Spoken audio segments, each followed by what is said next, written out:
lagi. Dalam video kali ini kita akan membahas tentang distribusi normal. Setelah mempelajari video ini, sangat diharapkan mahasiswa dapat memahami makna dan karakteristik distribusi probabilitas normal, juga mampu memahami distribusi normal standar, serta memahami penerapan distribusi normal standar dan bentuk kurva normal yang lainnya. Pada video yang lalu, kita sudah pernah membahas tentang distribusi probabilitas diskret, yaitu distribusi probabilitas binomial dan Poisson. Nah, distribusi tersebut merupakan distribusi yang didasarkan pada variabel acak diskret, di mana nilainya bersifat spesifik, biasanya bilangan bulat, dan data merupakan hasil hitungan. Nah, pada video ini akan dibahas distribusi probabilitas kontinu, yaitu distribusi probabilitas normal. Nah, distribusi probabilitas normal ini sebagai distribusi variabel acak kontinu itu mempunyai nilai yang jumlahnya tidak terbatas. Distribusi normal juga mempunyai nilai sepanjang interval, biasanya berupa bilangan pecahan, dan datanya dihasilkan dari pengukuran. Jadi kalau akan diskret dari perhitungan, sedangkan data distribusi normal itu dari pengukuran. Nah, pertanyaan ini adalah mengapa kita perlu untuk mempelajari distribusi probabilitas normal? Karena distribusi probabilitas normal ini merupakan salah satu distribusi yang paling penting dalam statistika. Nah, distribusi probabilitas normal ini mempunyai bentuk kurva yang berbentuk genta atau simetris dan dapat digunakan baik untuk keuangan, manajemen, serta bidang lainnya. Contohnya untuk pertumbuhan ekonomi tahun 2012 adalah 6,23%. Terus besarnya tingkat pengangguran terbuka 6,32% pada tahun 2012. Serta juga bisa digunakan dalam pembahasan kesejahteraan masyarakat pedesaan dalam bentuk indeks dibayar dan dibeli petani serta nilai tukar petani. Nah, ini juga data-data yang memerlukan pengukuran. Serta masih banyak contoh lain lagi yang bisa kita gunakan sebagai hasil dari proses pengukuran.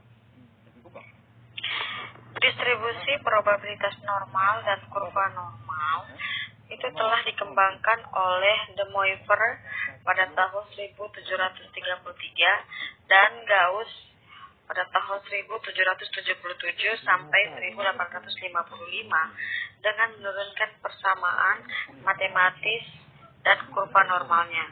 Oleh sebab itu, untuk menghormati Gauss, kurva normal juga sering disebut dengan kurva Gauss. Nah, kurva normal juga bisa digambarkan seperti lonceng yang ini ya. Beberapa karakteristik dari distribusi probabilitas dan kurva normal adalah: yang pertama, kurva berbentuk genta atau lonceng dan memiliki satu puncak yang terletak di tengah. Nah, nilai rata-rata hitung itu sama dengan median dan modus.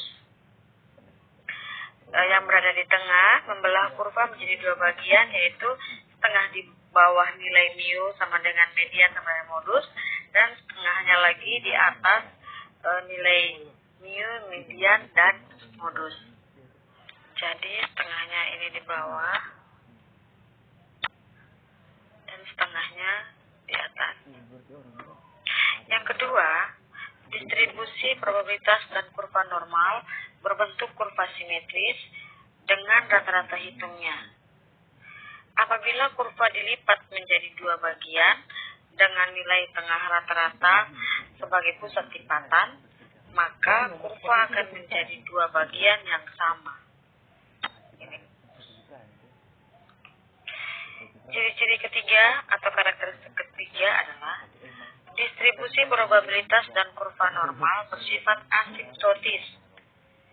Kurva ini menurun di kedua arah, yaitu ke kanan untuk nilai positif tak terhingga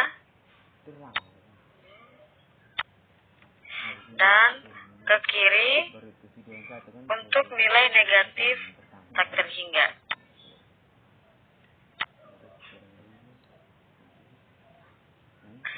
Dengan demikian, ekor kedua kurva tidak pernah menyentuh nol, hanya mendekati nilai nol. Karakteristik keempat, modusnya pada sumbu mendatar mempunyai fungsi mencapai puncaknya atau maksimum pada X sama dengan mu atau X sama dengan rata-rata.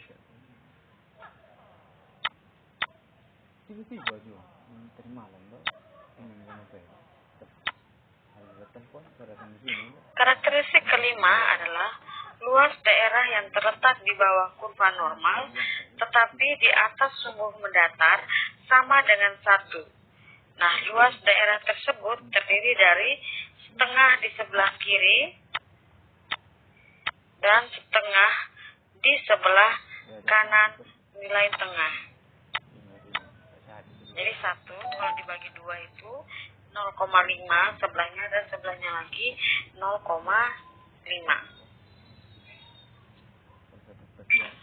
Distribusi probabilitas dan kurva normal itu mempunyai persamaan matematik yang sangat tergantung pada nilai tengah dan standar deviasinya.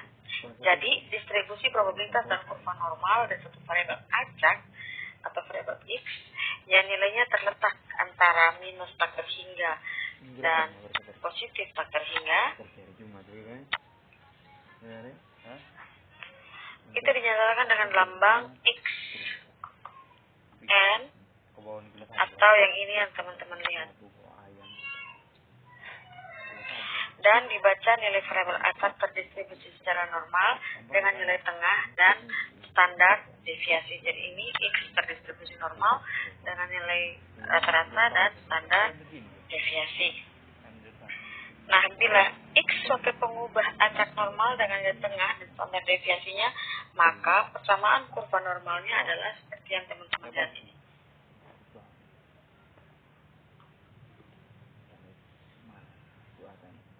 Di mana Pi-nya sama dengan Pi-nya sama dengan 3,14159 dan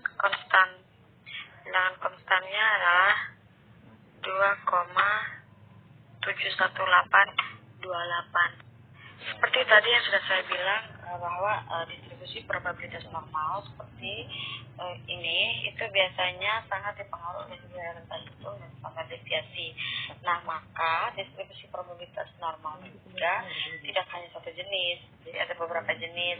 Yang pertama, distribusi probabilitas dan kurva normal dengan nilai tengah atau rata-ratanya sama dan standar deviasi berbeda.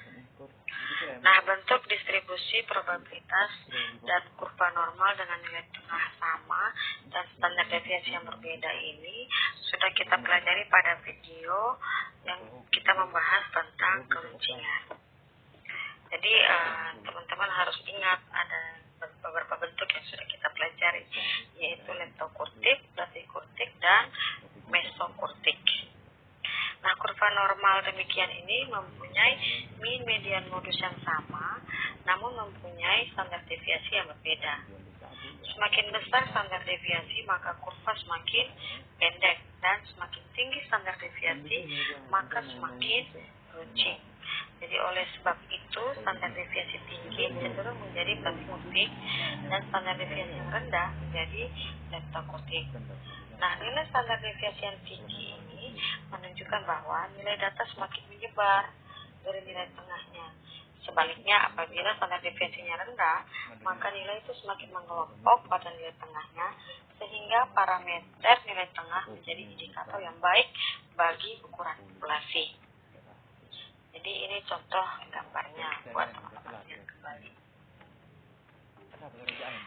Jenis yang kedua adalah distribusi probabilitas dan kurva normal dengan rata-rata yang berbeda dan standar deviasi yang sama. rata-ratanya berbeda, tapi standar deviasinya sama. Nah, bentuk distribusi probabilitas dan kurva normal dengan rata-rata berbeda dan standar deviasi yang sama itu mempunyai jarak antara kurva yang berbeda. Namun, bentuk kurva tetap sama karena memiliki standar deviasi yang sama. Nah, hal demikian ini bisa terjadi karena kemampuan antar populasi itu berbeda. Namun, setiap populasi mempunyai keragaman yang hampir sama. Jenis yang ketiga yaitu rata-ratanya distribusi probabilitas dan kurva normal dengan rata-rata dan standar deviasi yang berbeda.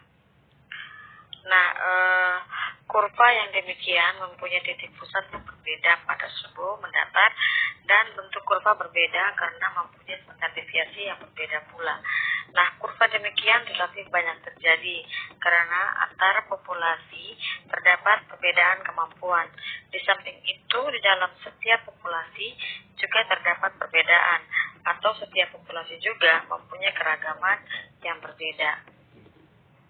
Nah, kita sudah mempelajari jenis-jenis kurva normal, di mana setiap kurva itu bisa memiliki nilai tengah dan standar deviasi yang berbeda. Nah, apabila nilai dari rata-rata dan X demikian banyak karena menempati setiap interval nilai, maka sangat tidak mungkin untuk menyediakan distribusi probabilitas secara lengkap. Sebagaimana sudah kita pelajari, yaitu distribusi probabilitas binomial dan Poisson. Tapi kita jangan khawatir, kita dapat menyelesaikan masalah dengan menggunakan yang namanya distribusi normal baku, yaitu distribusi probabilitas acak normal dengan nilai tengah 0 dan simpangan baku 1. Nah, beberapa hal yang perlu dilakukan dalam rangka distribusi probabilitas normal baku adalah mengubah atau membakukan distribusi aktual dalam bentuk distribusi normal baku yang dikenal dengan nilai Z atau skor Z. Nah, rumusnya itu seperti ini. Z sama dengan X kurang mu atau rata-rata dibagi dengan standar deviasi.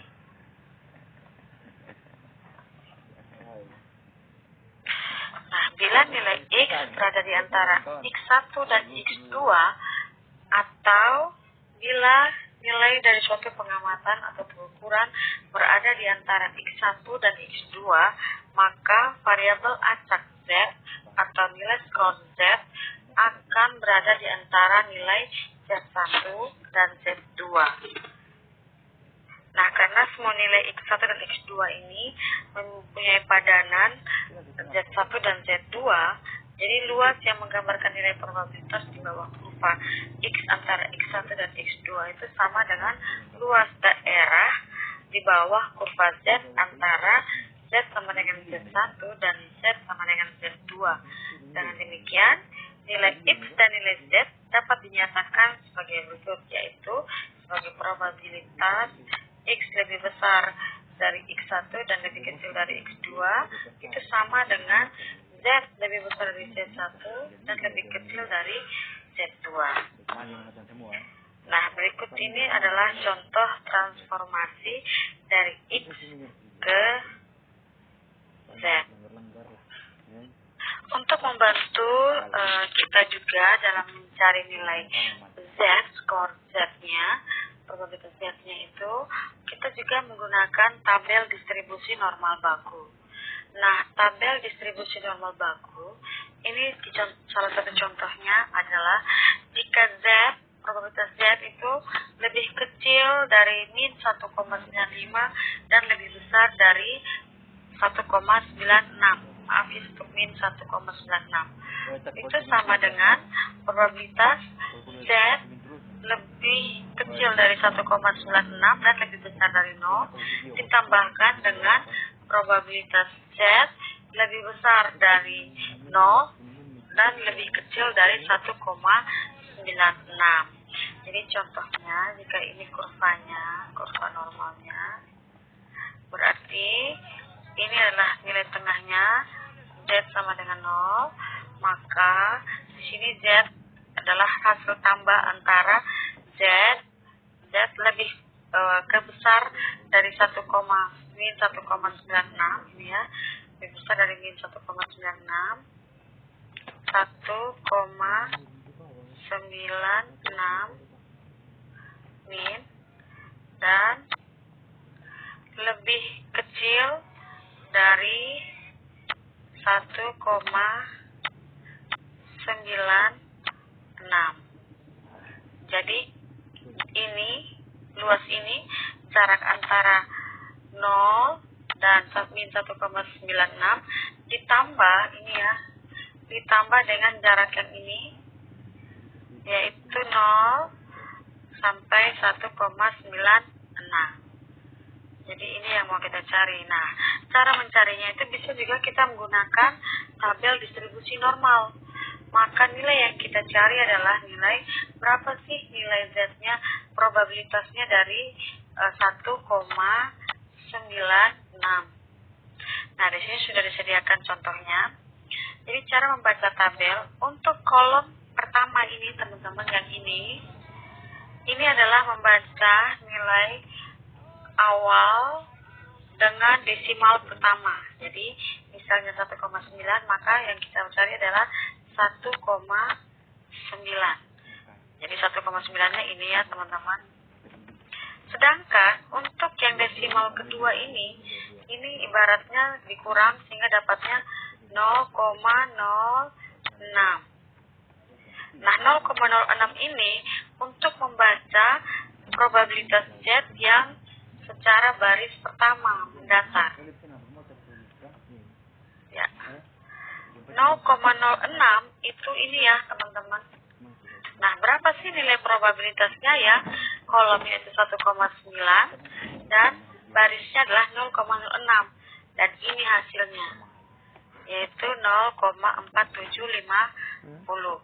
Jadi nanti untuk yang sisi sebelah sini adalah 0,4750 ditambah dengan sisi sebelah kanannya, yaitu 0,4750. Nah, kenapa saya tidak hitung lagi yang untuk yang ini? Karena nilainya sama, 1,96. Jadi teman-teman jangan terkecoh dengan nilai minusnya. Jadi waktu mau mencari probabilitasnya, jadi nilai minusnya tidak dianggap. Itu intinya mengatakan bahwa min 1,96 itu adalah nilai yang terkecil, lebih kecil dari nilai Z-nya. Gitu. Jadi kalau aneka nilainya di sini minus 1,96, tetap yang kita cari adalah Z 1,9. Jadi ini contoh gambarnya biar teman-teman lebih paham. Nah, kalau yang di sini terlalu berantakan. Jadi misalnya kolom pertama adalah 1,96. Jadi nilai probabilitasnya adalah 0,4750. Terus yang sisi berikutnya lagi sama 0,4750. Nah, kalau saya mau menghitung berapa sih nilai probabilitas yang Z-nya itu lebih besar dari minus 1,96 dan lebih kecil dari 1,96, maka tinggal dijumlahkan dua probabilitas ini sehingga total perolehan hasilnya adalah 0,9500. Sedangkan yang teman-teman lihat ini adalah 0,0250 itu adalah sisanya. Jadi seperti kita ketahui, satu kurva normal simetris ini dibagi menjadi dua ya, sisi sebelah kiri dan sisi sebelah kanan. Setiap sisi itu ini totalnya satu dibagi dua, jadi sisi kiri 0,5, sisi kanan juga 0,5. Jadi 0,5 dikurangi dengan 0,4750, maka sisanya adalah 0,0250. Jadi ini yang berada dari luar kurva normal, data normal yang ini ya. Ya tadi Bang. Kenapa begini ya?